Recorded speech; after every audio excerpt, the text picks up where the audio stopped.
কোরবানিতে 2-3 দিন আগে আমাকে অ্যারেস্ট করা হয়। 28 দিন মতো আমি কাস্টডি খাটছি। 28 দিন জেলে ছিলেন। এখন আমি বর্তমানে জামিনে আছি। আমার লাইফটাই শেষ।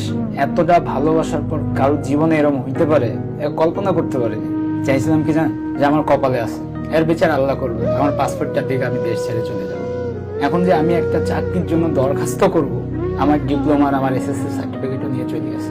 এখনো তো ও আমার ওয়াইফ ভাইয়া, ও আমাকে ডিভোর্স দিছে কিনা আমি জানিনি, তবে ও আমাকে বলছে 27 এপ্রিল আমাকে ডিভোর্স দিতে। 27 এপ্রিল ডিভোর্স দিলেও তো ডিভোর্স এখন কমপ্লিট হয় নাই। 3 মাস পুজো। 3 মাস পুজলে কেন কমপ্লিট হবে?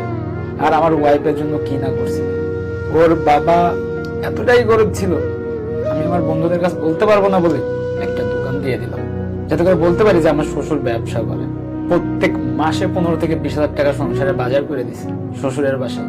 আমাকে ওর বাড়িতে ডাকা হয় যে আসো তোমার পাসপোর্টটা নিয়ে যাও। আমি যখন ওর বাড়িতে যাই বুঝতে পারি যে এরা সব আমার সাথে নাটক করছে, পাসপোর্ট দেবে না। আমি যখন বাড়ির থেকে চলে আসার চেষ্টা করি তখন আমাকে এলোপাথারি মারা হয়। এই যে দেখেন এখানে ফাটা দাগ আছে, এখানে এলোপাথারি ভাবে মারা হয়। তারপর আমি যখন পড়ে যাই তখন হচ্ছে আমার এ জায়গা মনে এখনো দেখেন কালো দাগ আছে। রোজার ঈদ গেছে ভাই আমার সরকারি হাসপাতালে।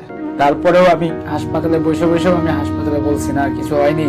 আইনের আশ্রয় কেন নেন নাই? আমি সবকিছু ভেবে ভাবছিলাম যে ও যদি আসে, তারপরেও আমাকে বলছিল যে ও আমার সঙ্গে সংসার করবে, চলে আসবে, তাহলে আমরা দূরে চলে যাবো। মালয়েশিয়াতে আমার সবকিছুই আছে, চলে যাবো। কয়দিন হসপিটালে ছিলেন? টোটাল 8-9 দিন। আমি যখন হাসপাতালে ভর্তি ছিলাম আমার ফোন টোন তো সব আমার ওয়াইফ আগেই নিয়ে নিছে। আমার ফোন থেকে আমার পার্টনারের কাছে ফোন করা হয়, ফোন করে বলছে যে মহিবুল ইসলাম ও তো হচ্ছে বাইক অ্যাক্সিডেন্ট করছে, আইসিইউতে আছে, ওর কয়েকটা হাড় টাড় ভেঙে গেছে, হাত পা ভেঙে গেছে, কথা বলতে পারবে না, চিকিৎসা খরচ টাকা লাগবে। আমার পার্টনার শোনার পর আমার নাম্বার যখন ফোন দেয়, যখন আমার কোনো কিছুতে পাইনি, তখন হচ্ছে আমার ওয়াইফের কথাই বিশ্বাস করে 5,20,000 টাকা দিয়েছে। যখন আমি সুস্থ হইলাম 3-4 দিন পর আমার ভাইয়াকেও ফোন করে বলে ভাইয়া ওর কি অবস্থা।